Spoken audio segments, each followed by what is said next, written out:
이제 또 다른 개강. 우여곡절 끝에 정독학을 마무리했고, 정독학은 이제 교재가 개정이 돼서 산판돼서 이제 안정화되는 느낌이라서요. 강의 노트도 좀 전면 개정하고 할 거예요, 차차. 내년쯤부터 이제 진행할 생각이니까요. 그건 뭐 우리는 붙고 나선 얘기니까 신경 안 써도 되겠지. 그리고 여기는 안정화되어 있어요. 그럼 뭐 교재 개정이 최근에 뭐 검색책이 새로 나왔다거나 디지털 도서관이 뭐 전체적 구조를 바꿀 만큼의 큰 뭐 변화가 있거나 이러진 않아요. 그래서 기술 트렌드라든가 요런 게 좀 나오고 있는 중이고 해서 그것만 보강을 하면 됩니다. 그러니까 좀 깊어지는 분위기이기도 하지만 우리 인제 맨날 하는 게 옛날부터 있었던 기술인데 좀씩 깊이 나오는 경향은 있어요. 지금 검색도 그렇고 디지털 도서관도 그렇고 뭐 지금 여러분 인공지능 알고리즘 들고 오면은 다 이해할래요? 그리고 그걸 우리가 이해하면 우리 전공 맞나? 아니잖아요. 그렇죠. 그러니까 그런 것까지는 아니란 말이에요. 그러니까 기술 이용을 위한 범위를 어느 정도까지 이렇게 수용할 것인가. 뭐 그런 얘기가 좀 필요하게 될 거예요, 앞으로. 그리고 이 두 과목은 인제 잠깐 이제 개요를 말씀을 드리자면은 이 두 과목 정보 검색하고 디지털 도서관 이 두 과목은 이해의 과목이에요. 그러니까 이해도가 좀 높아야 되고요. 그다음에 암기예요. 그러니까 이해를 안 하면 암기가 많아지고요. 암기가 많아지고 암기를 했다고 해서 시험을 잘 볼 거란 보장도 없어요. 그러니까 특히 검색 같은 경우는 저 뭐시냐 계산 문제가 나오기도 하고요. 이해가 뭐 내가 이걸 논리를 모르면 못 풀어. 그래서 못 풀기 때문에 계산 문제가 나오기도 하고 또는 실질적 기계 처리 중간 과정을 이제 프로세스로 물어보기도 하고 뭐 이런 문제들이 있었어요. 그래서 이거는 외우는 것보다는 이해가 되게 중요해요. 그래서 여러분 아마 교재 분량을 보더라도 정보 검색이 아마 제일 얇을걸요. 제일 얇은 이렇게 양이 제일 적을 겁니다, 정보 검색 파트가. 그 이유가 거기는 이해만 하면 되기 때문에 그래요. 이해 위주로 가면 돼요. 근데 이제 이해가 되고 나서 암기를 하면 되고 그다음에 여기는 아예 스키마가 없는 사람들은요. 자료 조직하고 다를 바 없을 거예요. 그러니까 자료 조직도 처음 듣는 사람들이 제일 힘들어하는 과목이 자료 조직이죠. 뭐 거기 이게 도대체 뭔 말인지 조차부터 전 모르잖아요. 그쵸? 근데 여기도 마찬가지예요. 여기도 여기는 이제 용어는 말은 알아듣기는 할 것 같은데 '도대체 이게 무슨 말이야.' 뭐 이럴 수도 있고요. 약간 공학적인 사고가 필요하기도 합니다. 공학적으로 접근할 필요도 있고 해서 약간 이과적 머리가 좀 있어야 돼요. 이과적 머리가 좀 있어야 좀 유리합니다. 그러니까 완전히 그런 거 있죠. "나는 완전 문과야."라고 아직 제껴 놓지 마. 좀 들어가려고 노력을 하셔야 돼. 근데 제일 답답한 말이 뭔지 아세요? 제가 이렇게 질문 받을 때 진짜 답답한 말이 '아 이거 어떻게 설명해야 되지?' 싶을 때가 있어요. 어떤 질문을 받았을 때냐면 "와닿지 않는다." "와닿지 않는다."란 말이 제일 힘든 말이에요, 설명하기가. 왜냐면요. 와닿는 건요. 감정적인 거거든요. 감정적인 거고 그냥 모르겠다는 소리예요, 그거는 그냥. 여기서는 문과적으로 표현했을 때 "와닿지 않는다. 공감할 수 없다." 이런 얘기인데 이건 공감이 아니거든요. 뭔지 알겠죠? 그래서 여기는 그냥 모르는 겁니다. 이해가 안 된다가 맞는 표현이에요, 오히려. 와닿지 않아 가지고. 그리고 너무 깊이 들어갈 필요가 없어요. 여기도 적정선이라는 게 있어요. 적정선이라는 게 있어서 뭐 이렇게 용어를 가다 보면 나중에 끝에 가서 막 "와 이거는 무슨 기법인가요?" 뭐 이런 거 "어디 가다 보니까 나오던데 이건 무슨 기법인가?" 이런 거 물어보시는 분인데 그 깊이 있는 기법까지 나갈 필요가 없어요. 근데 거기까지 더 뚫고 들어가시는 분들이 있어. 그런 분들도 역시 뭐라 그랬죠? 대학원 가셔야죠. 그거 지도가 가능한 교수님이 전공하신 곳으로 가셔서 그걸 들으셔야 돼. 그래서 이게 여기는 어느 정도 선까지 본다가 있어야 되고 그다음에 그다음 단계 어디까지 들어간다가 있으면 되는 거예요. 그 깊이의 그 중간 라인이 있어요. 자조는 가도 그 한계선이 있거든요. 실습의 한계선이 있습니다. 여기 이상 더 안 나와. 일상적으로 나오는 그 범위 이상은 안 나와요. 근데 여기는 이과에서도 또 다른 영역으로 다루고 있는 또 다른 학문이 있기 때문에 되게 경계를 잡기가 좀 힘들 수도 있어요. 그래서 제가 초반 가이드 교재 리딩을 할 때는 "어느 선까지만 봐두면 된다."로 잡을 거고요. 그 선까지를 이제 여러분이 잡는 게 되게 중요해요. "어느 선까지 봐두면 된다." 고렇게 접근하시도록 좀 가이드를 해볼 거예요. 그래서 너무 깊이 들어가거나 이럴 필요까지는 없고 또 이제 있어요. 우리 전공책 중에서도 특히 정보 검색 같은 경우에 수식 많이 나오는 거 수학식 나오는 거 보고서 "이거는 왜 이렇게 나오나요?"라고 물어보시면 저도 할 말이 없을 때가 있어요. 왜냐면 그렇게 나왔을 때는요. 시험 문제로 나올 수 없는 경향이거든요. 수식으로 나왔을 때는 시험 문제로 안 나올 수가 없어요. 시험 문제 출제 조건상 계산기가 필요하면 문제를 못 냅니다.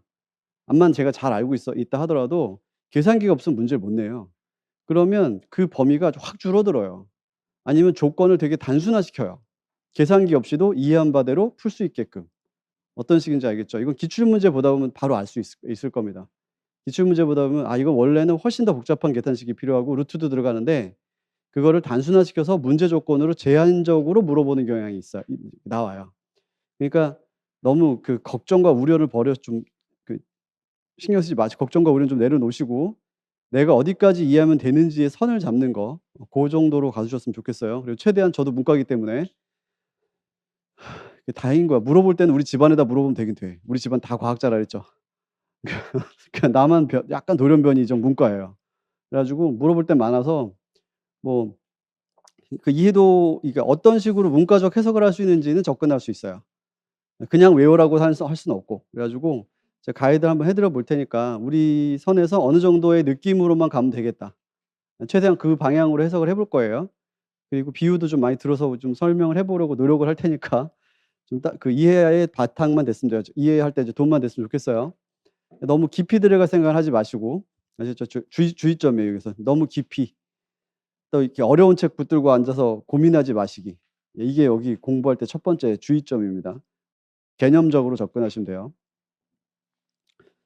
그래서 이제 첫 시간에는 정보 검색 이제 개념부터 시스템 일반 볼 건데 일단 컨셉 잡는 겁니다. 컨셉 잡는 거고 여기서 되게 중요한 거 하나를 다뤄요. 되게 하나 중요한 거 이렇게 사람이 처리하는 것과 기계가 처리하는 거 그다음에 정보 검색의 기본 의미 안에 뭐 어떤 것들을 이제 뭘 함께 보며 가야 되는지 이런 것들도 좀 정리할 겁니다. 자. 자 그럼 정보 검색 개념 보시면은 이제 원래 이런 거예요. 우리가 지금 배우는 데가 어디서부터 어디까지 어디서부터 배우죠? 수집, 분석, 가공, 데이터베이스에 넣고 축적, 파일 조직, 탐색 요 색깔 칠하는 여기까지 있죠. 여기까지가 정보 검색이에요. 여기까지 정보 검색이고 여기 요렇게 겹치는 부분 여기 있죠. 면담 이용자 면담 탐색 여기까지는 어디예요? 정보 봉사. 그러니까 이 탐색 파트가 봉사랑 검색의 교집합이에요. 탐색을 어떻게 하는지에 대한 어떤 기술적 방법론의 공부를 하면 뭐고? 검색이고 그냥 어떤 기술적 측면을 서비스에 맞춰 가지고 진행을 하면은 정보 서비스고 이렇게 가서 여기는 겹치기도 합니다. 그래서 뭐 어렵지는 않아요. 근데 이제 정보봉사 쪽에서는 더 깊이 있게는 안 나오고 여기서는 좀 더 깊이의 차이 정도로만 있다고 보시면 돼서 연산자 정도 수준이라든가 어떻게 검색한다라고 하면 방법론적 측면이면 탐색 쪽에 가 있고요. 그다음에 전략적 접근도 요쪽에 탐색 쪽에 여기도 나올 수 있어요. 근데 여기서 검색 쪽에서도 마찬가지 교집합으로 다루기도 하지만 좀 더 깊이 있게 다루는 건 검색 쪽에서 다뤄요. 그다음 이제 이게 저희 이걸 볼 때마다 느끼는 게 이거랑 비슷한 그림이 어디 나오냐면 뭐 어디다 적용해 볼 수 있냐면 자료 조직이에요. 자료 조직에다 적용해 볼 수 있는데 우리 정보 자원을 뭐 하죠? 수집하고 분석하죠. 가공할 때 뭐 하죠? 분류하죠. 그다음 뭐 하죠? 목록 작업하죠. 네. 분류할 때 가공하고 목록 작업을 해요. 그때 색인이라고 하는 거 우리 자료 조직할 때 뭐로 바꿔서 읽자 그랬었어요? 자료 조직에서 무슨 용어가 나오면 색인으로 바꿔 읽자. 부출이에요, 부출. 부출이란 말이 나오면 색인과 같은 뜻이에요. 그냥 그렇게 생각하시면 돼. 근데 뜻이 같은데 왜 이렇게 용어를 다르게 쓰고 있나요? 아니 발달의 궤적이 달라서 그래요. 발달한 게 이렇게 이건 여러분 요즘에는 저희 그 전산하는 교수님한테 들은 얘기인데 전산하는 교수님이 아니구나. 제 후배 교수님이에요. 선생님이 그 얘기를 하시더라고요. "야 이거는 이거랑 비슷한 개념 아닌가?" 라고 이제 물어봤어요. 예를 들어서 이제 온톨로지 안에서 이제 관련된 개념들이 있길래 데이터베이스에 이거랑 요 영역하고 저기 온톨로지에서 얘기하는 이 영역하고 되게 비슷한데?" 그랬더니 원래 비슷한데 다르게 불러." "뭔 소리야?" 그랬더니 "요거 얘기한 학파랑 요거 얘기한 학파가 달라."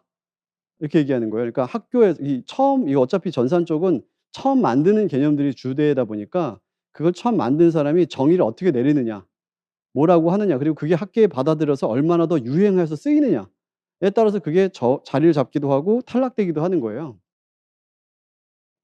그러니까 그 용어가 왜 이렇게 달라 가지고 우리가 머리를 아프게 하지에 대한 거는 고민하지 마세요. 그냥 다른 거야. 인정하는 게 중요해요. 우리 참 공부할 때 중요한 게 무슨 사고가 중요하죠? 왜? 중요하죠. why. 반성적 사고 중요하다잖아요. 근데 이런 거는 그렇게 하면 머리 아픕니다. 그러면 그냥 어려워요. 여러분 그 설명할 수 없는 것에 왜라는 말을 붙일 때가 제일 어려워지는 거 알죠? 여기는 그냥 처음엔 받아야 돼. 처음 '아 이런 거구나. 이렇게 하기로 했구나.' 그리고 그 로직 안에서 스키마를 일단 만들고 나서 그다음에 왜를 하셔야 돼요. 그래야 발전할 수 있는데 그냥 처음부터 이 거부감을 왜로 표현하는 거예요. '아 이거 뭔 소리야. 왜 이래 도대체.' 이렇게 시작하면 공부도 안 되고 기분만 나쁘고 망가져요. 효율도 안 나와요. 알겠죠? 초반에 받아야 돼요. 색인하고 부출하고 왜 달라? 출발점이 달라요. 그 분야가 다르기 때문에 다르게 쓰는 것뿐이에요. 너무 고민하지 마시고. 그래서 색인을 합니다. 그럼 이제 색인이라고 하는 거는 검색을 하게끔 하기 위해서 목록에서 뭐라고 부르는 거죠? 부출이라고 부르는 거고 부출 표목이라고 부르는 거고 표목도 마찬가지 맥락 안에 들어가 있고요. 그다음에 부출한다. 이제 색인한다라는 뜻이에요. 부출 표목이 색인 접근점 얘기하는 거고 그러니까 뭉뚱그려져 있어요. 어느 정도. 비슷한 맥락이에요. 그래서 뭐 우리 자료 조직에서 마크 필드 중에 600 번대, 700 번대, 800 번대, 900 번대 거기다 뭐가 나와요? 부출 필드란 말 나오죠. 걔네들은 다 검색 기능이 있는 거예요. 거기에 색인어가 다 들어가기 때문에 검색 기능이 있는 거죠.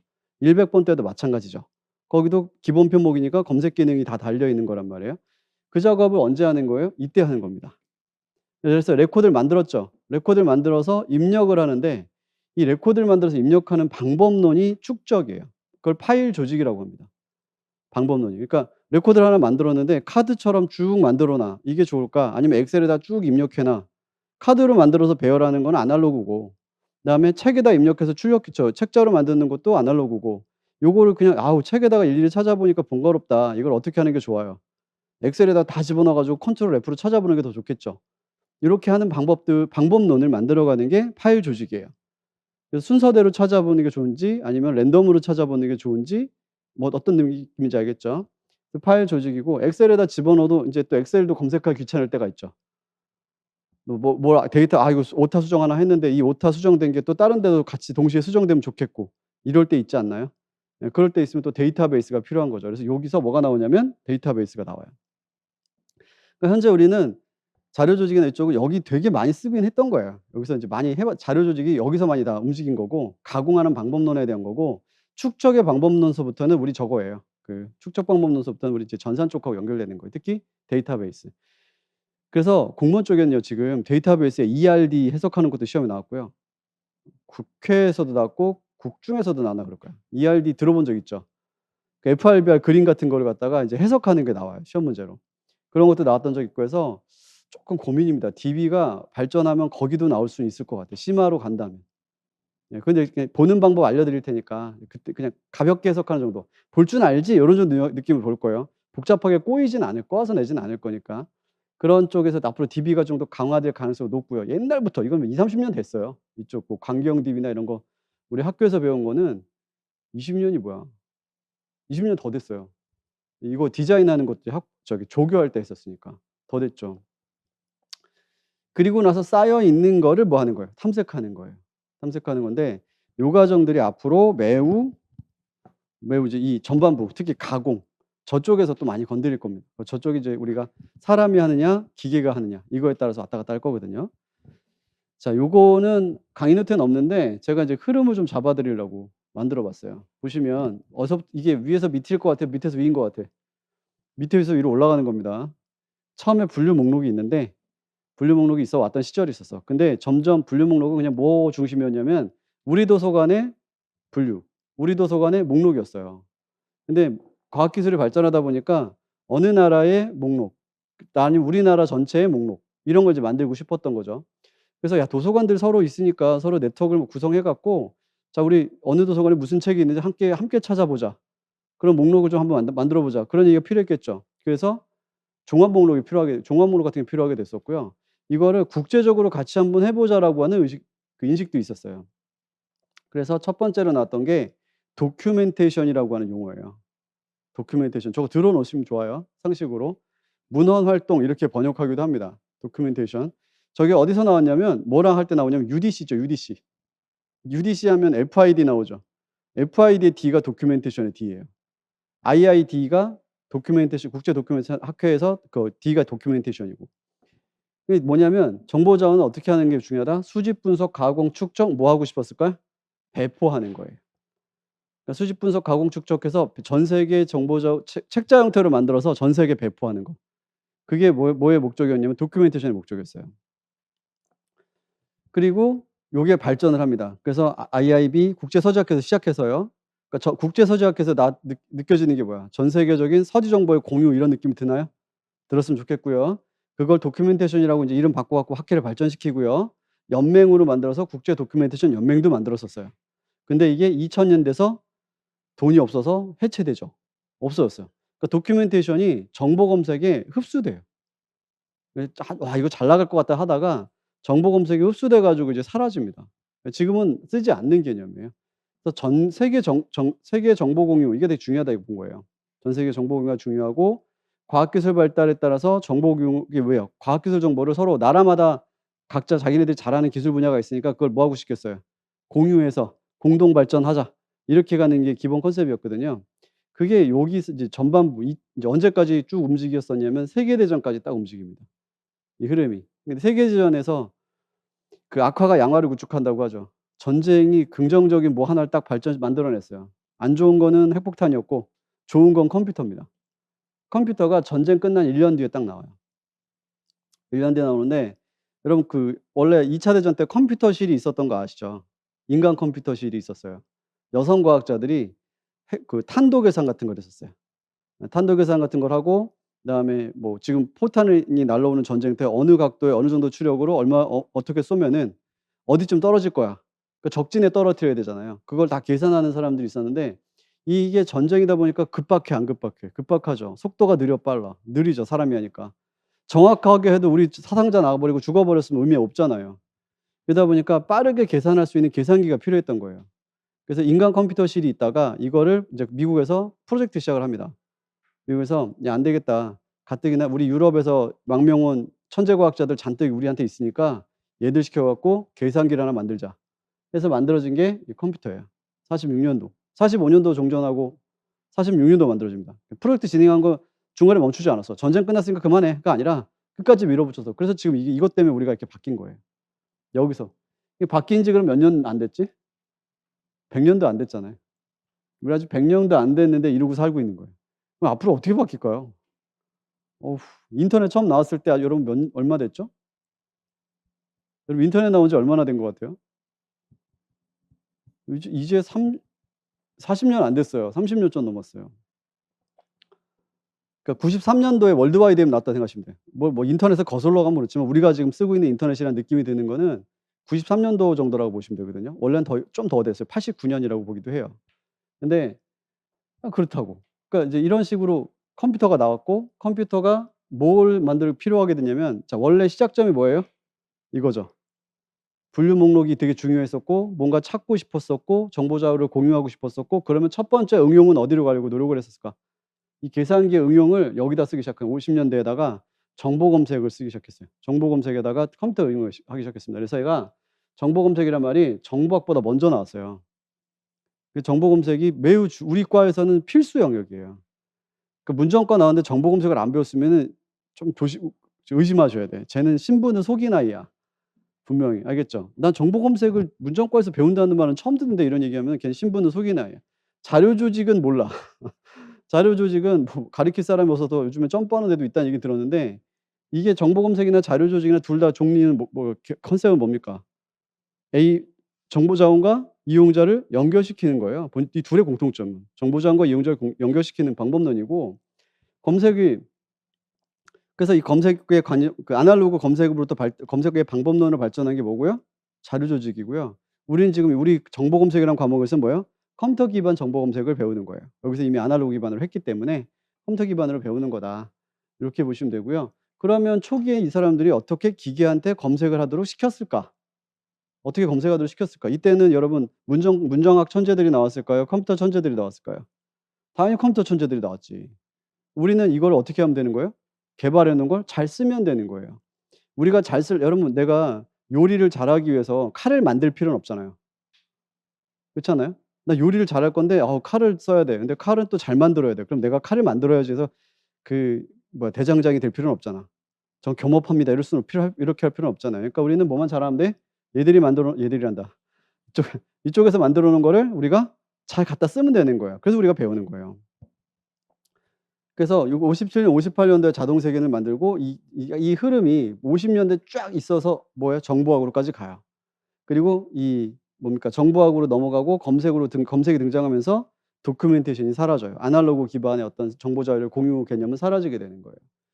그다음에 60 년대 되면 요때 뭐가 등장하냐면요. 저 때가 무슨 이벤트가 좀 컸었냐면은 미국하고 2 차 대전이 끝난 다음에 이제 두 번째 총 쏘지 않는 전쟁이 한 번 있었죠. 소비에트 연방, 소련이라고 하죠.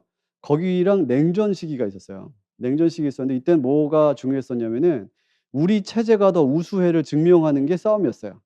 그러니까 자유민주주의 진영하고 그다음에 공산 진영하고 싸우는 거였죠. 공산 진영이 체제가 우수하면은 뭔가 더 발전된 모습을 보여줘야 되겠죠. 그럼 어디다가 더 발전된 모습을 어디다가 포인트를 잡아 가지고 "우리가 더 발전했어. 우리가 더 잘 살아. 우리가 더 우세해. 사회적으로." 이런 얘기를 하고 싶었겠어요. 과학기술에다 막 집어넣고요. 우주항공에다 집어넣었어요. 그 과학기술의 끝판왕이 우주항공이에요. 그래 가지고 한참 싸웠는데 이제 뭐가 있었냐면 소련이 뭘 먼저 했냐면 스푸트니코라고 들어본 적 있나요? 스푸트닉 쇼크?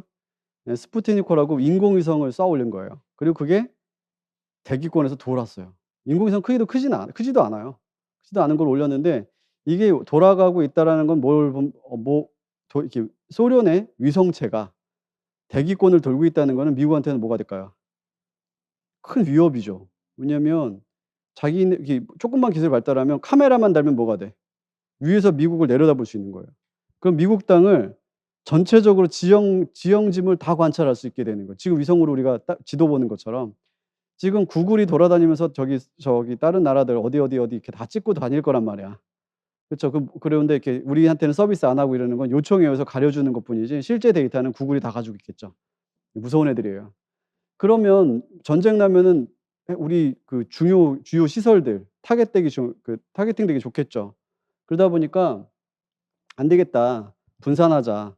그래 가지고 무슨 기술을 발전시켰냐면 컴퓨터와 컴퓨터를 연결하는 온라인 기술을 발전시켰어요.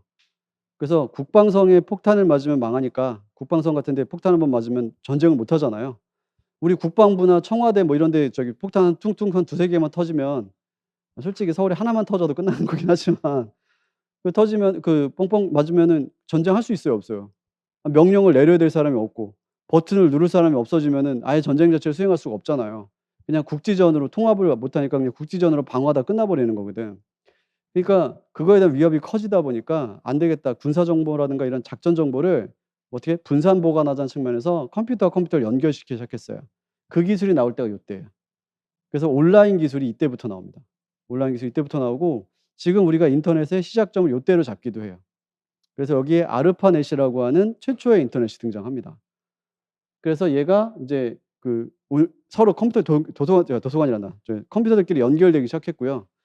그런데 도서관도 "야 이제 온라인 기술이라는 게 생겼다며." 라는 얘기가 이제 나온 거야. 온라인 기술이라는 게 생겼고 이 온라인 기술이 생기면은 뭘 할 수 있죠? 뭔가 정보를 파일을 주고받을 수 있잖아요. 파일을 주고받을 수 있으니까 무슨 고민을 했냐면 원래 LC가 뭘 만들고 싶었을까요? 정보량이 점점 전쟁 이후에 정보량은 너무 많이 늘어나는 거예요. 그러니까 사서들이 하루 종일 카드 그리다가 죽을 것 같아. 손가락 부러질 것 같아. 아파. 그러니까 그리고 게다가 LC는 무슨 작업을 했게요? 전국에 LC 카드 목록을 프린트해서 뿌리는 서비스를 했어요. 예, 프린트 카드 서비스라는 걸 꽤 오랫동안 해 왔어요. 1901 년부터 했나 그럴 거예요. 꽤 오랫동안 해 왔어. 그래서 전국의 목록 도서관들이 되게 프린트 카드 서비스를 해 오다가 아 사서들이 카드 손으로 쓰다가 아무것도 못 하겠죠. 그쵸. 손가락 근육만 늘겠죠. 그리고 복사기로 돌리면 되지 않아요. 그런 기술이 좋지도 않았죠. 여러분 복사기 전에는 등사라고 들어본 적 있나요? 등사? 요거 아는 사람 옛날 사람. 초등학교 시험지 담임 선생님이 등사하는 거 봤어. 천필로 긁어서 이렇게 등사하는 거 봤는데 모르죠? 넘어가요. 그 냄새가 참 좋았던 기름 냄새 나는. 어우 씨 나 하여튼 그렇구나 알겠어요. 복사기가 없었어요 그때는. 등사라는 걸 했었어. 무슨 말인지 모르겠죠. 못했다, 없었다. 복사기는 컴퓨터 이후에 나왔다. 무슨 말인지 알겠죠? 그러니까 복사가 안 돼. 그러면 이걸 어떻게 하고 싶었을까? 아, 컴퓨터로 빨리 출력을 해 가지고 손으로 다 쓰지 말고 똑같은 카드 출력을 해 가지고 뿌리자. 인제 이렇게 생각을 한 거죠. 그래서 개발을 시작을 했는데 그럼 결론적으로 목록을 어떻게 만들어야 돼? 카드에다 집어넣어야 되죠. 목록을 카드에 컴퓨터에다가 목록 정보를 입력을 해야 되겠죠. 그 입력 정보를 하기 위해서 개발됐던 게 LC막이에요. 입력을 하고 그 입력한 거를 뭘로 출력을 해? 아날로그 카드로 출력을 하려고 했었던 거예요. 근데 카드를 출력해서 하는 거 '야 이거를 카드로 출력할 필요가 없다. 어떻게 하면 돼? 그냥 파일을 줘 버리면 되네.' 이렇게 된 거죠. 그래 가지고 온라인 기술이 얘하고 붙으면서 막하고 붙으면서 급속도로 발달한 게 70 년대 80 년대예요. 우리나라도 콜라스 있잖아요. 콜라스 1 써 보신 분 있는지 모르겠지만 정말 불편해요. 깔아 본 적이 있거든요, 대학원 때. 대학원 저기 전산 조교할 때 이제 깔아 봤는데 거기 무슨 기능이 있냐면 카드 출력 기능이 있어요. 카드 출력 기능 콜라스 1에는 카드 목록 출력 기능이 있어 가지고 화면에 이게 카드가 보여요. 그래서 프린트를 누르면 출력도 됩니다. 근데 그때 인제 선배들이 막 그랬죠. "야 이제 카드로 출력되는 세상에 아직도 손으로 카드 그리고 앉았고 이건 뭐 하는 짓이냐."라고 했던 분들이 하여튼 그래요. 나 지금 교수가 있고 이런 분들이에요. 하여튼 이게 그 맥락 그 안에 들어가 있거든요. 지금 현재 그래서 온라인 기술하고 컴퓨터 도서관 기술도 이 온라인 기술에 얹어져 가지고 이제 발달하게 된 거예요. 그럼 이렇게 전 세계적으로 카드 목록을 이제 과거 쓰던 카드 목록을 공유를 하기 위해서 컴퓨터에 얹어서 온라인으로 공유할 수 있게 됐잖아요. 그럼 온라인으로 공유했으면 무슨 기술이 더 좋아야 될까요? 저장되어 있는 카드 목록을 검색할 수 있어야 되겠지. 저장되어 있는 목록을 이제 검색할 수 있어야 되겠죠. 검색 기능이 필요하겠죠. 그러니까 막에다가 이렇게 검색 가능한 필드들을 넣은 거예요. 가만히 보면 막에 입력하는 순서들이 카드 목록의 순서랑 똑같은 거 아시죠? 기본 표목이 100번대 나오죠. 그 위에 청구기호 있죠. 카드 목록 왼쪽에 청구기호 쓰죠. 그다음에 가운데 표목이 있으니까 접근점 기본 표목 쓰죠. 그다음에 표지와 책임 표시 편사항 발행상 쭉 그다음에 끝나. 어디까지 끝나고 주기사항까지 끝나고 그 밑에 뭐 있어요? 기본 카드 목록 맨 아래쪽에 부출 지시가 있어요. 부출 지시. 트레이싱이라고 하는 건데 부출 지시가 있는데 그 부출 지시가 한 데가 600번 6, 7, 8, 9잖아요. 그쵸. 그러니까 이 입력 순서대로 카드 모양 순서대로 마크 입력 순서가 만들어져 있는 거예요. 이거 얘기했는데 기억이 안 날 거예요. 그때는 그런가 보다 했으면 이거 이제 계속 왔다 갔다 앞뒤를 맞추면 돼요. 지금 우리가 공부하는 거는요. 처음에 공부하는 거는 이렇게 점을 찍는 거예요. 포인트 하나씩 하나씩 점을 찍는 겁니다. 그러다가 이게 회독이 드러나잖아요. 그럼 이 점과 점이 연결돼서 선이 돼요.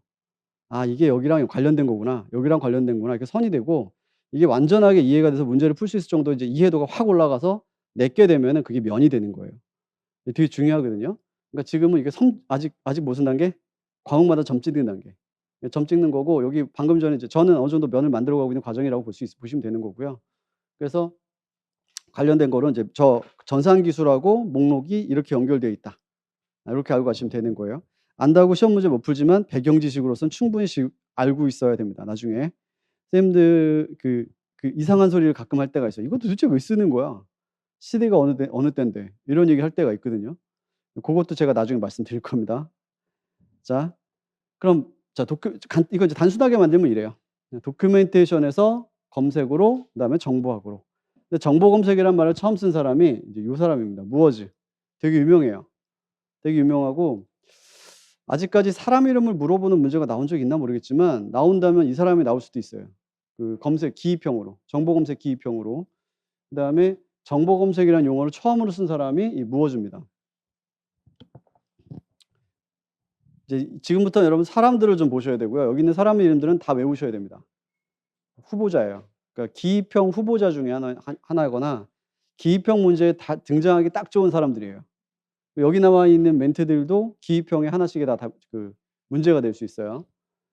자, 처음에 나온 사람이 토브입니다. 토브. 토브라고 읽고 토베? 뭐 이렇게 읽는 분들도 있던데 저는 그냥 토브라고 책에 제일 많이 데서 토브라고 나와요. 토브라는 사람이 유니텀 시스템이라는 걸 하나 개발을 해요. 자, 유니텀 시스템 보면 뭐가 보이죠? 유니트 보이죠? 유니트.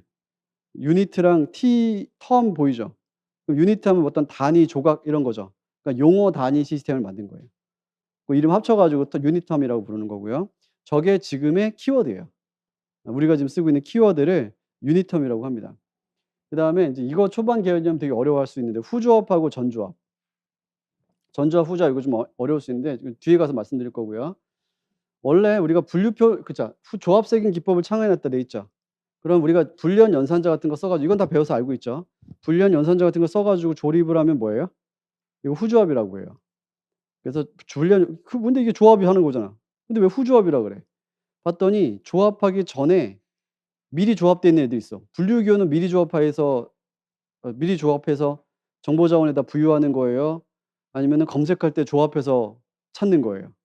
미리 분류기호 조합을 해서 자원에다 부여해 놓고 조합된 걸 찾는 거죠. 그게 전조합이에요. 근데 얘네는 어때요? 조합된 게 아니라 찾을 때 필요해서 조합하는 거죠. 그런 걸 조합색인 또는 후조합이라고 합니다. 그러니까 이거는 이 말이 원래 조합색이라는 말이 등장하고 나서 대단한 기법이 하나 나온 것 같아. 대단한 기법이 나온 것 같은데 그럼 우리가 지금까지 이거랑 비슷한 거 했던 거 없나? 찾아볼 만하지 않아요? 되게 있어 보이는 기법이잖아. 우리는 그런 거 좀 했었으면 좋겠죠, 우리도 옛날에.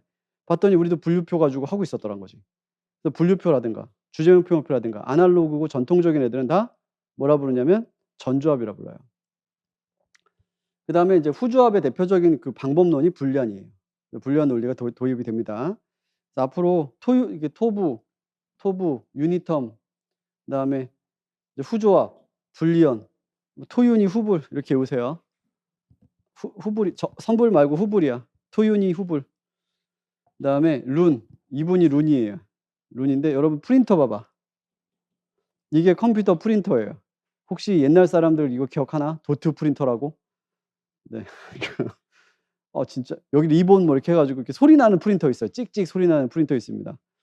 구글 링하면 나와요. 찾아보기 싫어요. 요게 이 도트 프린터로 이렇게 출력해서 뭔가를 보는 때예요. 이게 지금처럼 이렇게 컬러 프린터 꿈도 못 꿨어. 꿈도 못 꿨어. 컬러 프린터 꿈도 못 꿨어. 아니 어떻게 인쇄물이 컬러로 나와. TV도 흑백이라도 신기했는데. 그렇죠? 이 시절에 그게 이제 50년대입니다. 50년대에 이분이 정보 검색 기법 이제 자동색인 있죠. 그걸 이제 개발을 했는데 50년대에 어떻게 보면 이제 우리 이 정보를 다루는 사람들, 어떤 정보 자원을 다루는 사람들한테는 거의 지옥 같은 해였을 수도 있어요. 이제 그때 얘기를 이렇게 어떻게 어떤 묘사적으로 서사적으로 표현해 놓은 건 없어 가지고 그냥 짐작해 보건데 와 학술 정보 자료량 양은 엄청나게 늘어나는 거야. 정보 자료량이 계속 늘어. 이번에 학회가 막 서너 개씩 막 생겨. 그 서너 개씩 생기는 학회에다가 걔네가 학술지를 한 번에 막 한 40-50 개씩 발표를 해. 이과 쪽은 되게 많아요, 그런 게. 40-50 개씩 발표를 해. 그런데 그런 데가 한 100 군데가 있어. 그럼 5,000 군데씩 생기는 거잖아요. 4-5천 개씩. 그 4-5천 개씩 기관이 생기고 거기에 학술지 발표가 10 개씩만 돼도 그쵸? 5만 개가 되는 거예요, 5만 개. 어마어마하죠. 그러면 사람들이 누가 학회지 검색하고 싶다 그랬어? 기사 검색하게 해 주세요. 라고들 하는 거야. 우리는 좀 그러면 '쉽다. 빠르게 할 수 있다.' 이런 느낌일까요? 난리 났다. 사람들 줄 세워도 하루 종일 처리 못 하겠다. 게다가 무슨 사람이 부족할까요? 입력할 사람도 부족하다. 입력만 했다고 해서 검색이 되나요? 안 되겠죠. 색인할 사람도 부족한 거예요. 그러니까 우리 부출 작업할 때처럼 키워드 잡아주는 사람도 없는 거야. 그러면 이제 방법론은 뭐 어떻게 해야 될까요? 기다리세요. 우리가 다 할 동안. 이렇게 하는 게 좋을까요? 그러면 이제 어디다 얘기해야 돼? 기관에다가 "사람 더 뽑아 주세요." 그럼 기관이 오케이 그리고 뽑아 줄까요? 아니잖아요. 도서관 자체가 돈 버는 기관이 아니잖아. 뭐 어떤 색인을 한다 그래서 그게 바로바로 돈을 벌어 주는 게 아니잖아요. 그러니까 어떻게 하고 싶었겠어요? 방법이 없지. 인건비는 올라가지. 인건비는 올라가지. 그다음에 사람은 뽑기 힘들지. 그럼 방법은 자동화.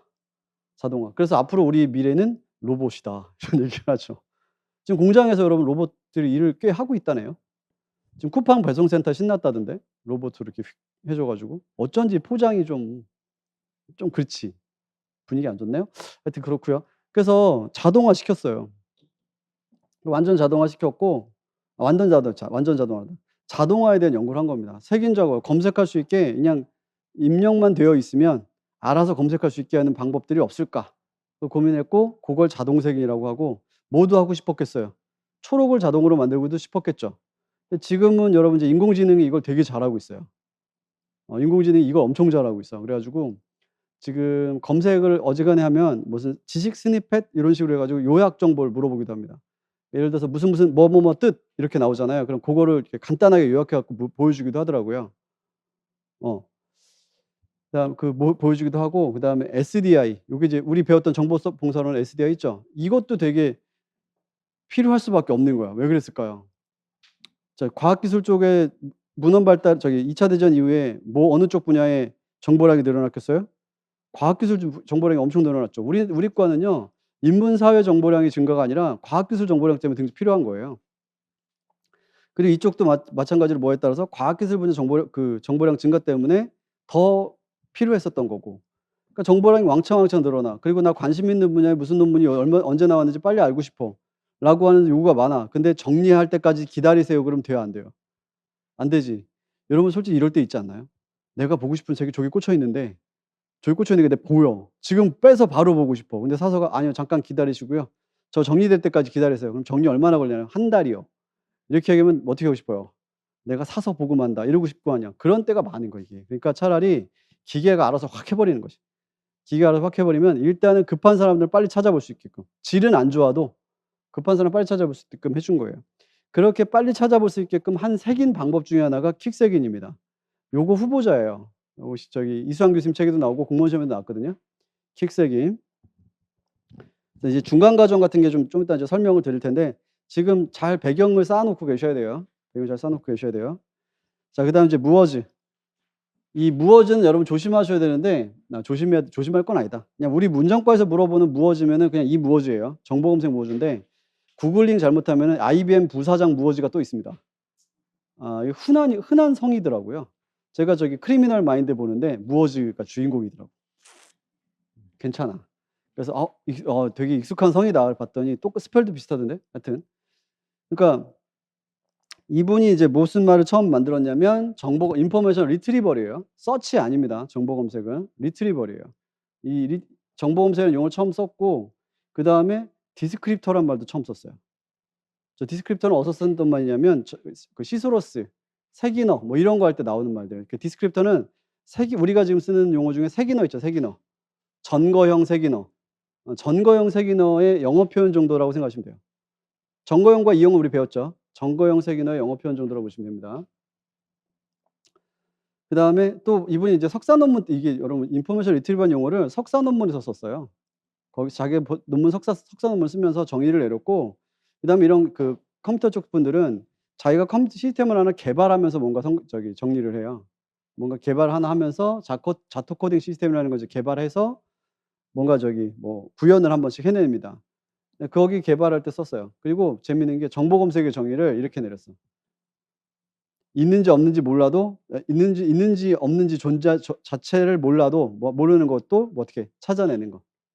그래 가지고 그걸 정보를 찾아내는, 이 정보가 없나 보다 또 찾은 거죠. 있는 걸 찾은 것도 찾은 거죠. 하여튼 그런 것들 찾아내는 게 정보 검색. 그다음에 제가 이게 대학원 때 공부하면서 들었던 말이 아직도 기억이 나는 게, 정보 검색에서 우리가 지금 구글을 통해서 하는 검색은 검색이 아니다라고 하시는 거예요. "무슨 말씀이시죠?" 했더니, 여기서 얘기하는 정보 검색은 정보 요구에 맞춘 양이 존재해야 된대요. 그러니까 저는요, 한 20개 정도면 돼요. 라고 하는데 그 사람한테 20만 개 결과를 주면 돼, 안 돼? 안 되지. 그건 그냥 탐색인 거예요. 20만 개 줄 수는 없는 거지. 20개 필요하면 20개 줘야 되는 거예요. 그게 정보 검색인 거예요.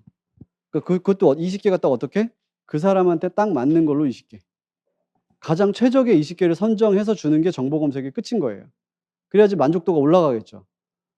그걸 이제 그렇게 요즘에도 얘기를 합니다. 그래서 평가 파트에서 되게 중요하게 다뤄지기도 해요. 그다음에 무어제 법칙. 요게 정보를 검색하고 소화하는 것이 그렇지 않을 때보다 더 고통스럽고 귀찮을 때 정보 검색 시스템은 사용되지 않는다. 여러분, 맛집이 있는데요. 맛집이 있는데, 이 맛집이 사람들이 가서 거기서 먹고 오면 거의 막 별점 별이 5개밖에 없어서 아깝다. 더 줘야 된다. 이런 사람들이 막 한 1,000명씩 있어. 근데 거기 맛집을 가려면 배를 10시간 타고 가야 돼. 울릉도에 있어. 그럼 거기 많이 갈래요, 안 갈래요? 그걸 왜 차라리 먹으러 가는 것보다 배 타고 가는 시간이 더 힘드니까 안 가겠다랑 똑같은 거야. 근데 시스템 되게 성능이 되게 좋대. 근데 이용하기 되게 불편하대. 그러면은 뭐예요? 안 쓰는 거죠. 요런 거를 어디 뒤에 어디서 배우냐면 사용성이라고 하는 것에서 배워요. 유저빌리티라고 하는 건데요. 사용성이라고 하는 개념이 있고요. 우리 시험에도 사용성이 이제 기입형 형태로 나왔었어요. 기입형 형태로 나왔었고 사용성 평가 방법 같은 게 좀 더 필요해요. 그것도 좀 알고 가셔야 돼요. 그다음에 이번에 새로 나온 그 참고정보 서비스라는 책 있죠? 거기에 사용성이 또 이렇게 정보 서비스 평가 파트 쪽에 사용성 개념이 또 들어가 있더라고요. 그래서 그것도 물려서 나올 가능성도 좀 있습니다. 일단 감안해서 제가 좀 정리할게요. 그다음에 2분 certain. 아우, 앞에 그 분들은요 옛날 분들이거든요. 뭐 50년대 막 이럴 때 사람들이야. 업적이 그때. 그러니까 거기는 우리가 그냥 개념적으로 생각을 해도 '그런가 보다.'라고 생각할 수 있어요. 근데 이 양반부터는요. 음 되게 싫어요. 이분부터는 '아우 진짜 뭐 이런 걸 만들어서 머리 아프게 해?' 이런 느낌이야. 자, 우리가 싫어하는 걸 다 만든 사람입니다. 벡터 공간 모델, 용어 가중치, 적합성 피드백, 클러스터링. 저기 있는 거 다 거의 다 용어 분류가만 아닌가? 하여튼 거의 다 우리가 한 번쯤은 들어 봐요. 공부하면서 한 번쯤은 다 들어 봐. 이게 엄청 대단하신 분이고 이 중에서 제일 유명한 건 뭐냐면 벡터 공간 모델입니다. 그러니까 불리언 말고 정보 검색의 판을 바꾼 거라고 한다면 벡터 공간이라고 얘기를 해요. 그건 이제 좀 차차 이제 뒤에 가면서 지금은 뭔지 궁금하셨으면 좋겠고요. 그래서 저게 뭐 어떻게 구현된다, 어떻게 계산한다 이런 거에 대한 부분까지는 좀 너무 오버 아닐까 싶었는데 시험엔 나왔어. 시험에 나왔는데 그거는 이제 따지고 이렇게 거기 지시에 따라서 계산을 해 보는 거예요. 계산하는 문제가 나왔거든요. 지시에 따라서 해 보면 되게끔은 나왔어요. 자, 그래서 보통은 개념을 알면 그 개념에 따라서 풀 수 있게끔 제시가 됩니다. 조건에 따라서. 그건 이제 기출 볼 때 좀 더 접근하시면 되고 차차 제가 보여드릴 수 있는 기회 되면 보여드릴게요. 그다음에 또 이분 덕분에 우리 또 시험 문제에 한 파트가 생겼죠. 예, 인용색인입니다. 이분의 제일 큰 업적은 인용색인이에요. 우리 인용색인이 공무원이나 뭐 이런 쪽엔 잘 안 나와. 생각보다 뭐 서지결합 동시 인용 이런 거 이제 뭐 이렇게 해 보는 게 있거든요. 잘 안 나왔는데 근데 우리 임용에서는 꽤 나온 편이에요. 제가 그냥 얼핏 기억나는 거 그림만 3번 나왔어요. 그림만 3번 나왔기 때문에 인용색인 하면 이분을 꼭 기억해 주셔야 돼요. 지금 여기도 나온 이 업적을 가진 이 학자들 있잖아요. 이분들 다 중요한 사람들이에요. 그다음에 원래 한 명 더 있어요. 여자분. 가장 최근 분이기도 하고 돌아가시긴 했지만 카렌 스팍존스라고 계셔요. 이분이 또 만든 게 우리의 또 영문원 빈도라고 우리 또 혼란하게 해 주는. 아우. 근데 그분보다 더 혼란하게 해 주신 분 이분이에요. 이분이 더 혼란합니다. 스팍존스는 고마워요. 그 정도 생각하면. 자, 검색 시스템 유형 나오는데요. 그럼 이제 우리가 이런 인물들에 대한 얘기를 좀 해 보고 검색 시스템 유형들을 좀 보자면 요즘에는 자, 우리 정보 검색하면은 무슨 검색을 생각하냐면 검색 엔진에다가 뭘 써요? 글자를 입력하면 결과가 나오잖아요. 인공지능에다가 뭘 입력해야지 결과를 보여줘요. 글씨를 입력해야지 결과를 보여주죠. 그리고 우리가 지금까지 쌓아온 데이터 중에서 제일 많은 건 무슨 데이터를 많이 쌓았겠어요? 글씨 정보, 텍스트 문자 정보를 많이 쌓았겠죠. 그래서 우리가 검색하면 다 텍스트 생각을 한단 말이에요. 근데 컴퓨터 쪽 분들은 컴퓨터 엔지니어링 이쪽 하시는 분들은 뭘 중시하냐 뭐도 생각을 했냐면 '멀티미디어도 검색될 수 있게 하자.' 그래서 생각한 거예요. 그러니까 여러분 유튜브에서 검색을 할 때 그 검색 잘 되는 것 같아요? 아니면은 그냥 주니까 '그건가 보다.' 하는 것 같아요? 두 번째야, 두 번째. 그 유튜브는 너무 많다 보니까 구글도 그렇고 주니까 '그건가 보다.' 하는 거지 실제 그게 실제 내가 원하는 건지 아닌지도 모르겠고 그다음에 잘 된 건지 안 된 건지도 누구만 알아요? 구글만 알아요. "야 보내주면 다 알아서 써." 뭐 이런 분위기인 거야. 그래서 우리 검색은 지금 현재 편리하기 때문에 그냥 몇 글자 치면 나오니까 편리하기 때문에 그게 뭐 좋은 건 줄 아는 거지 익숙한 거예요 결론적으로. 익숙하기 때문에 그걸 편하다고 생각하는 거지 실제 그게 편한지를 의심해야 돼요. 이건 편한 게 아니야. 이건 진짜 불편한 건데 우리가 익숙하기 때문에 편하다고 착각하는 거야.'라고 하는 생각을 좀 할 수 있어야 돼요. 그게 여러분 그게 진짜 왜인 거고 반성적 사고인 거예요. 그렇게 해야 된다고 생각해요. 그러니까 뭐 유튜브에서도 지금 쇼츠 같은 거는 일종의 브라우징 시스템이고요. 쇼츠 추천해 주는 거 있죠. 그게 브라우징 시스템이고 레코멘드 시스템이라고 해요. 추천 시스템이 이제 발전돼서 계속 나오고 있는 거고 거기 때문에 나오는 문제점들 있잖아요. 필터 버블. 그것만 계속 보죠. 관련된 것만 계속 보죠. 그 필터 버블에 갇히면 자기 세계가 딱 거기밖에 안 되죠. 우물안 개구리 되는 거예요. 근데 그걸 가지고 '나는 잘 이용해.' 네 이렇게 생각하는 거죠. 그게 아니거든요. 그러니까 너무 당연한 거를 하지만 당연하다 생각되는 것들을 다 의심해서 뒤집어 볼 수 있어야 되고 또 하나 검증해 낼 수 있어야 돼요. 근데 이런 생각을 하는 사람들이 의외로 없다는 거예요. 의외로 없어요. 왜냐면 "이런 생각을 해야 된다."라는 얘기를 해 주는 과목이 없어요, 학생들은. 학생들한테는 이런 과목이 없어요, 진짜. 생각해 봐요. 어떤 과목이 이런 생각을 해 줘요? "야 다 의심해. 네가 보는 게 가짜일 수도 있어." 국어에서 해 주나요? 수학에서 해 주나요? 아니잖아요. 거기는 자연스럽게 "진리를 발견하는 거야."라고 얘기를 하고 새로운 생각이라고 해 봤자 그들의 생각 그 범위 내에서 하는 거란 말이에요. 근데 우리는 그리고 거기선 지금 변화되는 세상에 대한 건 없어. 국어 변한 적 있나요? 수학 변한 적 있나요? 여러분 선생님 한 분이 30 년 40 년을 할 수 있어요. 오래 하면. 너 40년 너무 센가? 하여튼 그렇게 할 수 있어. 그렇게 할 수 있는데 그 내용 과목 내용은 아주 드라마틱하게 바뀌나요? 아니면은 그냥 그 시대가 바뀜에 따라 과목 내용이 다 바뀌나요? 아니면 그냥 가나요? 그냥 가잖아요. 그거 과목 내용이 바뀌는 거는 사회 선생님 정도 바뀔까요? 정부 구조가 바뀌거나 사회가 어느 정도 바뀌면 그 정도 되겠지 정보 환경이 바뀌는 것에 따라서 우리 내용 자체가 틀이 통으로 바뀌거나 이럴 만한 데 없단 말이에요. 우리 과가 약간 그런 면이 있어요, 이런 것 때문에. 왜냐면 뭘 해 줘야 되니까. 연결해 줘야 되니까 연결의 대상이 바뀌면 우리도 바뀌어야 되는 거예요. 그래서 옛날에는 가짜 뉴스, 미디어 리터러시 이런 건 "무슨 소리야?" 이랬다고요. 근데 지금은 "그거 의심해라." 이러고 있잖아요. 그래서 지금 교과서를 바꾼다고 하는 것도 마찬가지예요.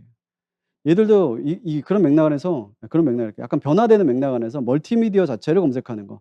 이게 그 전산 쪽에서 개발이 된 방법인데 멀티미디어 검색의 방법 두 가지를 얘기를 하는 겁니다. 유튜브는 그러면 멀티미디어적 검색의 방법론을 직접 쓸 것 같아요? 아니면 텍스트 방법에 기초해서 보여줄 것 같아요? 이런 거죠. 사진 검색 같은 구글 같은 데 사진 이렇게 검색하면은 첨부시키면 그거랑 비슷한 사진 막 나오죠. 그쵸? 그게 멀티미디어 검색이에요, 이런. 근데 유튜브는 그런 식의 검색인 것 같아요. 이렇게 사진 첨부하면 그 비슷한 사진 찾아주는 식의 검색인 것 같아요. 텍스트 검색인 것 같아요. 우리 입력 뭐로 해요? 텍스트로 하잖아요. 그럼 텍스트 검색인 거예요. 뭔가 안 맞지? 텍스트로 멀티미디어를 찾는 거야. 근데 여기서는 뭐 얘네들은 뭘로 찾는 거죠? 멀티미디어를 찾을 수 있는 거예요. 예 그게 이제 멀티미디어 검색 시스템의 두 가지 방식입니다. 이거는 뭐냐면 옛날에 이거 이수환 교수님 책에 옛날에 있었던 거고 지금은 내가 이거 다시 가 보진 않았네. 있었던 서비스입니다. 한번 여기 갔을 때는 있으니까 캡처를 떴겠죠. 뮤지피디아라고 하는 사이트인데 여기다가 악보를 입력하죠. 연주를 해 보거나 악보를 입력하면은 이 악보랑 유사한 악보를 찾아줘요.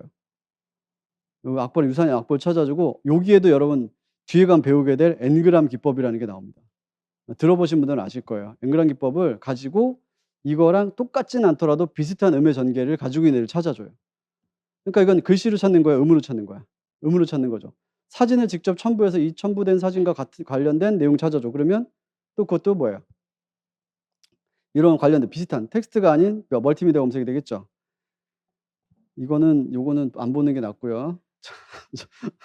저거 이제 강아지가 이렇게 유튜브에 보면은 찾으면은 강아지가 물구나무 서서 이 수업에 적절치 않아 오줌을 이렇게 누는 대단한 사진이에요. 하여튼 근데 만약에 저걸 유튜브에서 찾아봐 그러면 첨부를 하면 찾아줄까요? 강아지가 물구나무 서서 뭐 이렇게 쉬하는 사진 해야지 찾아줄까요? 두 번째겠죠. 그건 이제 텍스트 검색. 그럼 전통적으로 발전됐던 정보 검색은 텍스트 기반 검색인데 텍스트 기반 검색인데 그걸 우리가 뭐라고 부르냐면 기술 기반 검색이라 그래요. 기술 기반 검색. 근데 이 기술이란 표현을요. 제가 저기 목록 때도 한번 얘기한 적이 있는데 영어 디스크립션이죠, 디스크립션. 그래서 우리 목록의 요소 하게 되면은 표목과 기술 이렇게 얘기 많이 하죠. 표목이 접근점, 그다음에 기술이 그냥 기술은 별로 다른 표현을 안 써. 이거예요.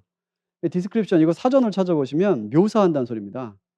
"묘사해 봐." 인 거예요. "묘사해 봐." 여기서부터 이제 메타데이터랑 관련된 게 나오기 시작해요. 생각해 보세요. 이 펜을 한 번 더 디지털송한테 가서 할 겁니다. 이 펜을 묘사해 봐요. 그럼 뭘 묘사할 거예요? 직접 묘사하지 말고 뭘 묘사할 거야? 크기, 색깔, 제조사, 기능 또 생각나는 거 있어요? 직경, 뭐 소유자 뭐 이런 거 나오겠죠. 그쵸? 고런 게 나올 건데 고게 다 뭐냐면 메타데이터라고 하는 거예요. 그 메타데이터 기반으로 이제 색깔은 희다. 그다음에 제조사는 애플이다. 소유자는 신인수다. 요렇게 해서 만드는 거를 뭐라고 한다? 묘사 디스크립션이라고 하는 겁니다. 그러니까 메타데이터를 먼저 선정하고 그거에 따라 표현해내는 거예요. 우리가 그거를 기술적으로 말 줄글로 디스크립션 묘사를 하든가 아니면 구조화시켜서 묘사를 하든가 표에다 집어넣어 가지고 구조화시켜서 묘사하든가. 그러면 여러분 보고 있는 교재를 묘사해 보세요. 그럼 뭐예요? 저자는 누구고요? 제목은 뭐고요? 몇 페이지고요? 묘사하겠죠. 그거 어디에다 입력해 놨어요? 목록에다 입력해 놓은 거죠. 그러니까 묘사된 거라서 그것도 역시 뭐라 그래요? 디스크립션이라고 그러는 거예요. 그래서 디스크립션 표현하고 묘사라고 하는 표현.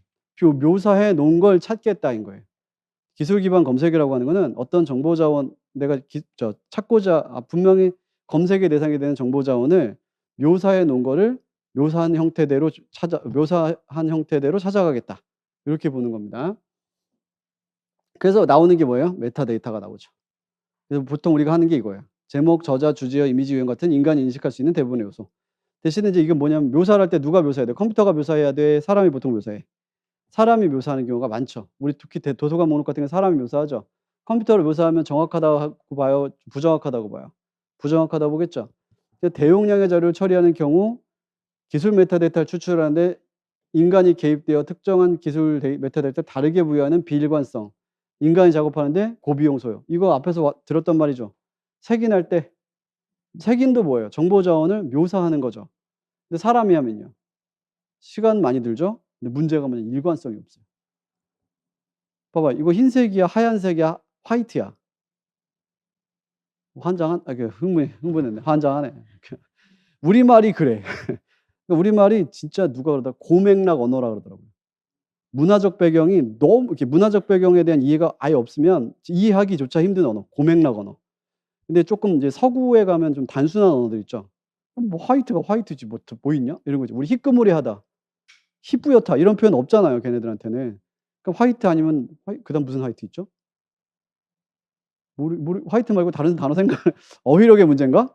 하여튼 모르잖아요. 그런 표현 안 나오잖아요. 제일 답답한 게 번역자들이 그게 제일 힘들대. 역시. 이거 번역이 되게 힘들답니다. 역시가 영어로 뭐라고 해야 되지? 되게 힘들대. 이게 너 그럴 줄 알았다 이런 분이 역시야? 역시 내 말이 맞았지야. 다 다르죠. 역시 그럼 그렇지. 이렇게 될 수 있지만 역시 내 말이 맞았지 되잖아요. 그 역시란 단어 자체가 뭐에 따라 완전 달라요. 맥락에 따라 다르잖아요. 그랑 똑같은 거예요. 그러니까 이 맥락적인 문제들 때문에 특히 뭐가 왔다 갔다 하냐면 단어의 일관성이 깨져요. 같은 표현이라도 어떤 맥락에서 작동한 것인지 알 수가 없다는 거예요. 그러다 보니까 사람에 따라 또 뭐도 달라지죠. 선호도도 달라져요. 그래서 우리가 일관성이 없기 때문에 뭘 만들어야 돼? 기준과 지침을 만들어야 돼요.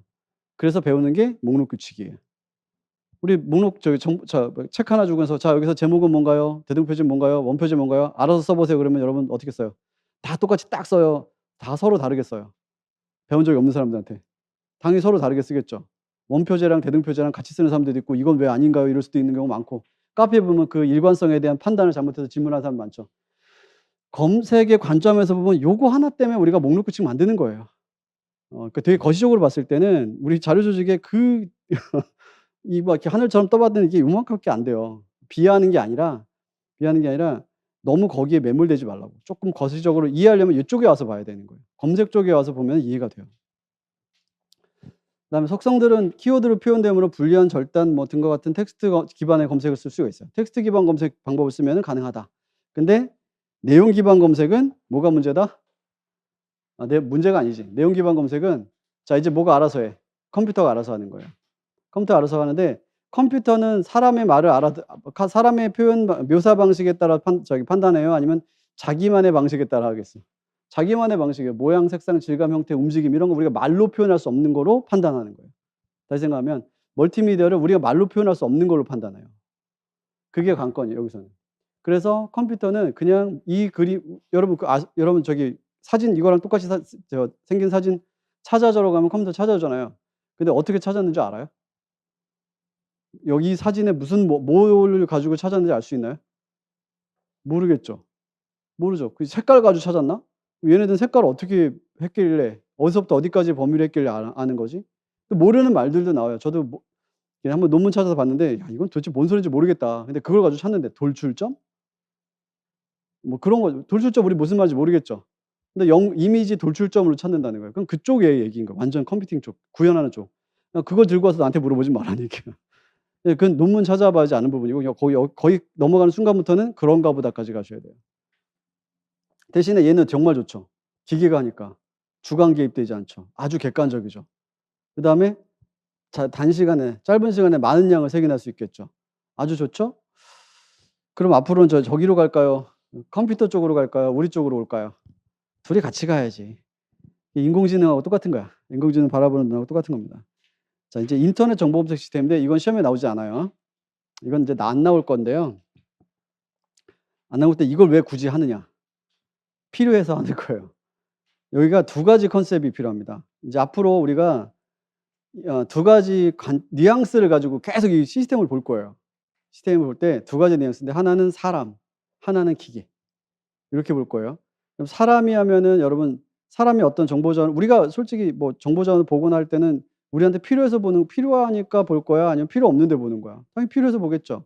입력을 할 때도 우리가 판단해서 우리가 판단하는 방식대로 입력을 하기 때문에 정확도도 되게 괜찮다고 생각할 수도 있겠죠. 자 대신에 우리가 하게 되면은 효율이 좋아요? 효과가 좋아요? 우리는 뭐가 좋아? 효과가 좋지. 대신에 뭐가 안 좋아요? 효율이 안 좋죠. 그럼 싹 바꾸면 컴퓨터로 하면 반대죠. 효율은 좋은데 효과가 안 좋죠. 요 뉘앙스를 가져가세요. 그래서 사람이 하면은 아주 좀 정확도가 높아.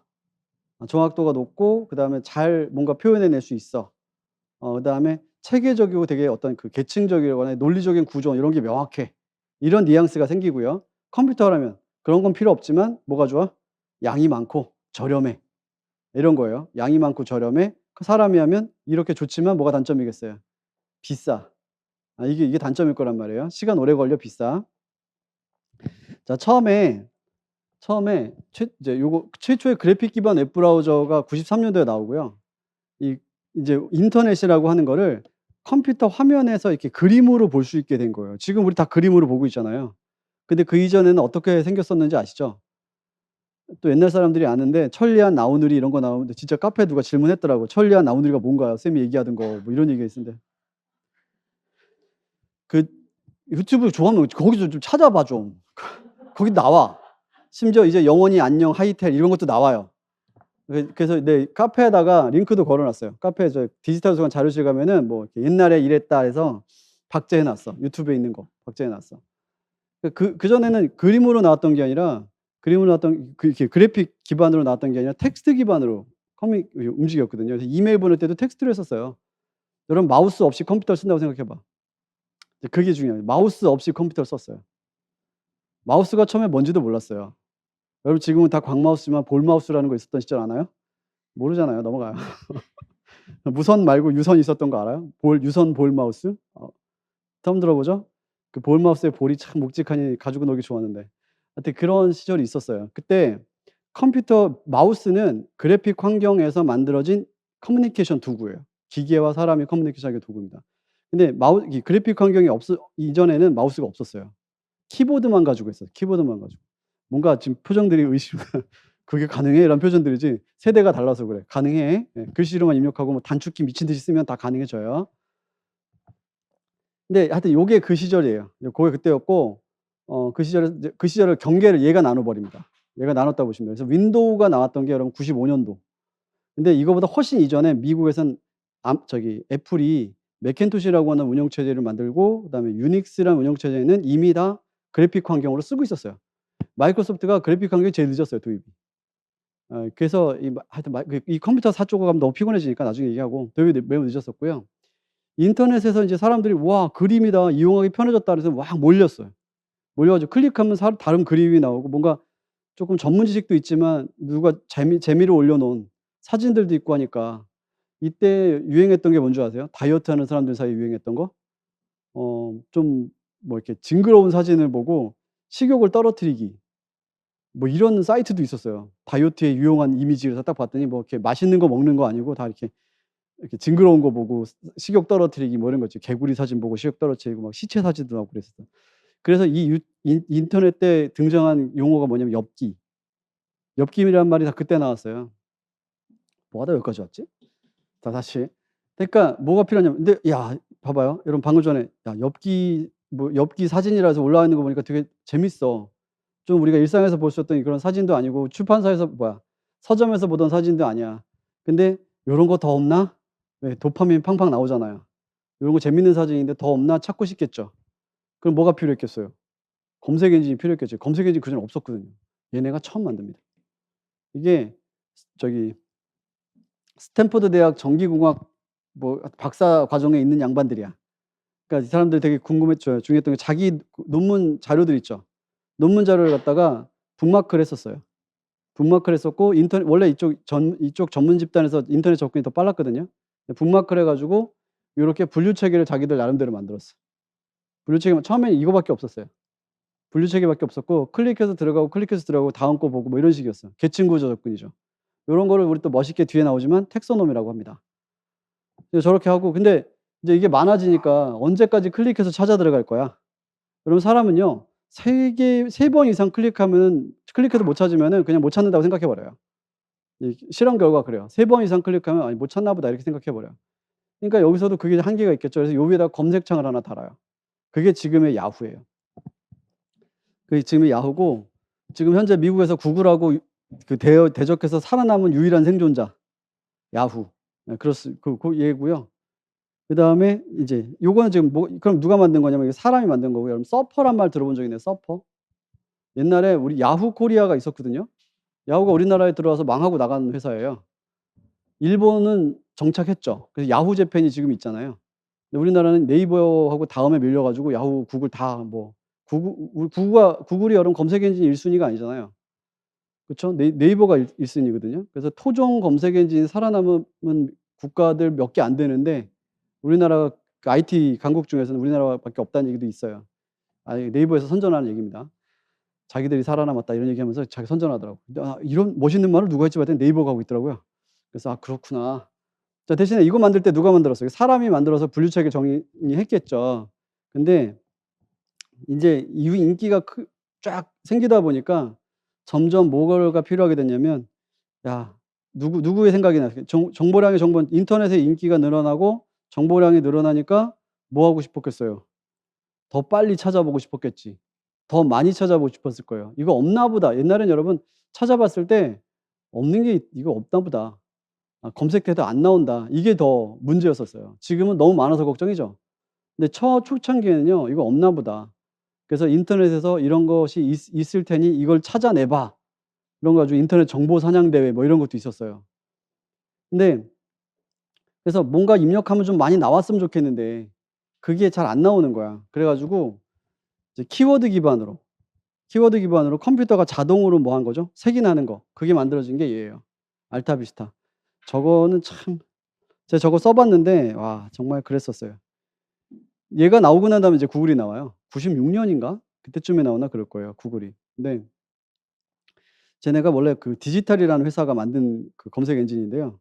컴퓨터에 지금 여러분 그 CPU 혹시 이런 말 들어본 적 있나요? 쿼드 코어, 듀얼 코어 이런 거 들어본 적 있죠? 요즘에 스마트폰에도 쿼드 코어 이런 말 쓰죠. 이때 당시에 이게 인제 언제입니까? 95 년도니까 한 30 년쯤. 이때는 CPU 한 개의 성능이 더 중요했었고 이거 성능을 더 올리려니까 너무 힘든 거야. 그래서 미국 애들이 이런 생각 잘해요. 성능 하나 가지고 좀 떨어져? 하나 더 붙여 봐. 똑같은 CPU 2개 붙여 봐. 듀얼 코어. 그다음에 요 2개 가지고 성능이 쪼금 올라가는데 2배 올라가진 않지만 뭐 70% 올라가는데 그럼 야 한 3 개, 4개 붙여 보면 어떨까? 그래서 4 개까지 붙이는 게 성공을 했어요. 얘가 CPU를 4개 붙인 건가 2개 붙인 건가를 테스트하려고 만든 검색 엔진이에요. 야 성능이 얼마나 좋아지는지. 그래 가지고 저걸 만들었으나 2000 년대 초반까지 가다가 구글에 밀려 가지고 이제 망해요. 지금 저 사진 구하는 것도 간신히 구글링해서 구했어요. 그러니까 다시 말하면 얘는 어떻고요? 얘는 뭐가 한 거고 사람이 한 거고. 그럼 뭐는 두 가지 그냥 특징이 바로 나오지? 사람이 한 거니까 질은 좋은데 뭐는 떨어져? 양은 떨어져. 효율은 떨어져. 그럼 얘는 질은 나쁜데 양은 많아. 요 뉘앙스가 계속 움직일 거예요. 거기에 인제 계속 살이 붙을 겁니다. 그러니까 효과 효율의 차이가 계속 나오게 될 거예요.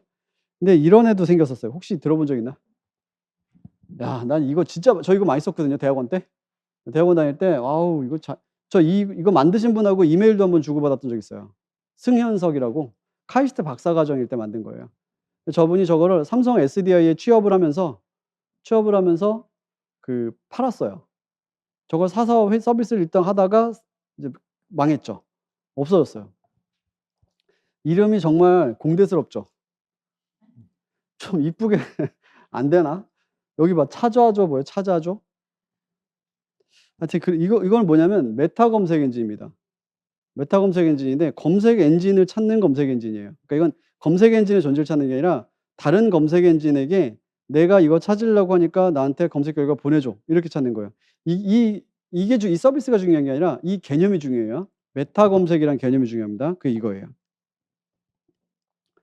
메타 검색. 이건요. 어디 가면 똑같은 게 나오냐. 잘 기억해 두세요. 디지털 도서관 가면은 요 말이 또 나옵니다. 디지털 도서관 가서 통합 검색이 나오잖아요. 그러면 요 개념이 또 나와요. 자, 이건 무슨 말이 어떤 거냐면 어떤 이용자가 지금 이게 미스 다차니 같은 메타 검색 엔진이에요. 메타 검색 엔진에게 지리어를 보내. 네이버, 구글, 야후에다가 뭐 예를 들어서 빅데이터 찾아달라고 넣어놨어. 빅데이터 쳤어. 그러면 네이버에서 빅데이터 검색 결과, 구글, 야후 빅데이터 검색 결과 다 나오겠죠. 그거를 자기 화면에다가 모아서 보여줘요. 그러면은 검색 결과가 3개 검색 엔진이 검색한 검색 결과가 한꺼번에 나오니까 어떻겠어요? 많이 나오겠죠. 그래서 재현율이 높아야 될 때, 그러니까 검색 결과가 많이 나와야 될 필요가 있을 때 이게 되게 인기 있었죠. 근데 지금 구글이 저걸 다 섞어냈잖아요. 그래 가지고 이제 얘는 없어졌어요. 이제 있어도 별 의미가 없어요. 지금 현재 우리는 무슨 뭐에 살고 있냐면 구글과 애플과 마이크로소프트와 메타의 식민지에 살고 있어요. 뭔지 알겠죠? 우리 지금 10개 안 돼요. 미국의 빅테크 해봤자 7개 정도거든요. 7개 정도? 매그니피센트인가 뭐 그렇게 부르던데 걔네들이 만들어 놓은 디지털 세계에 그냥 살고 있는 거예요. 식민지지 그냥. 그래서 우리나라 그나마 우리 저기 탈출구 하나가 네이버, 다음 뭐 이런 게 그나마 하나의 탈출구인 거지 다른 나라들은 다 뭐 인터넷을 쓴다, 뭐 스마트폰을 손에 들고 있다 하면 다 뭐예요? 걔네들한테 묻혀서 사는 거예요. 근데 어디에 자유가 있어? 정보 자유 뭐야 도대체? 그렇죠? 그런 거 생각 좀 그런 거에 우리가 이제 뭔가 깨어 있어야 돼요. 깨어 있어야 되고 근데 거기가 편하긴 되게 편하지 않아요? 편안하지. 왜냐면 다른 데로 가면 왠지 좀 어색하고 그렇잖아요. 자, 다시 돌아가서 그러니까 얘 같은 경우는 이제 구글에 이제 넘어가긴 했지만 뭐가 돼? 누락이 줄어. 재현율이 검색 결과가 많이 나온다는 얘기는 빠진 없이 검색된다는 소리입니다. 누락된 거 없이 검색된다. 그래서 누락률을 줄인다 이렇게 얘기하는 거예요. 결과가 많이 나왔으면 이 중에 빠진 건 별로 없겠지. 빠진 거의 수는 상대적으로 줄어들겠죠. 그렇게 보는 거고 얘는 뭐도 없어요. 좀 얌체예요. 솔직히 보면 좀 얌체야. 왜? 자긴 DB가 없어. 자긴 DB가 없이 다른 애들 거 갖다가 자기가 찾은 것처럼 보여주는 거예요. 그러니까 실제로 얘는 무슨 기능도 없어요. 데이터를 자동으로 색인하는 기능도 없어요. 자동으로 색인해서 자기 DB에다 쌓아놓는 게 없기 때문에 그 기능도 없어. 자체 DB도 없어요. 그러다 보니까 이제 약간 앞으로 이 말도 많이 할 건데 등가 교환이라고 들어본 적 있나요? 등가 교환. 뭐가 좀 유리해지면 그만큼 내줘야 돼. 이게 강철의 연금술사에 나오는 말이죠. 만화. 거기 나와. 진짜 와 정말 잘 만든 말이야. 보면 뭔가를 내줘야 되잖아. 연성을 하려면 뭐 이렇게 내줘야 되지 않나요? 그러니까 그런 것처럼 얘도 통합 검색이 된다라고 하는 장점을 싹 가져오는 대신에 뭘 내줬을까? 정교함을 내줬어요. 정교함을 내줬어요. 그래서 개념 탐색이 안 되고 정교한 검색이 안 돼요. 앞으로 이제 요런 느낌 있죠. 등가 교환도 많이 이루어질 거고 우리 사람이 하면 또 등가 교환은 뭐야? 반대죠. 요런 뉘앙스가 계속 왔다 갔다 할 거예요. 요거대로 시스템을 좀 이해하는 연습이 되면은 쪼끔 재밌어질 겁니다. 근데 이게 안 되면은 재미가 없어요. 이건 지금부터 저희 앞으로 수업은 계속 요런 건 어떻게 요런 건 어떻게 생각해야 돼에 대한 사고 훈련을 계속 할 거예요. 여러분들 이거는 외워보다는요. 처음에 이럴 땐 이렇게 생각해야 되고 이런 뉘앙스를 가져가야 되고 요런 뉘앙스를 찾는 거 있죠. 고거를 많이 이제 따라오셔야 돼요, 조은반부에. 안 그러면은 얘는 지쳐서 못 해요. 왜냐면 자료 조직은 그래도 뭔가 이렇게 출력돼서 나오기도 하고 분류 기호에 대한 결과값이 딱 있잖아요. 분류 기호 이거 정답이 있죠. 여기 마크 필드 뭐라고 하는 게 정해져 있죠. 근데 얘는 그것도 없어요. 그 수학 공식 뭐 매번 계산할 것도 아니고 그 공식을 쓸 일도 없고. 그렇기 때문에 얘는 그 느낌 뉘앙스와 저걸 좀 잘 섞으셔야 돼. 이 생각하는 방법. 사고 훈련을 잘 섞으셔야 됩니다. 자 좀 쉬었다가 교재 보도록 할게요. 좀 쉬었다 할게요.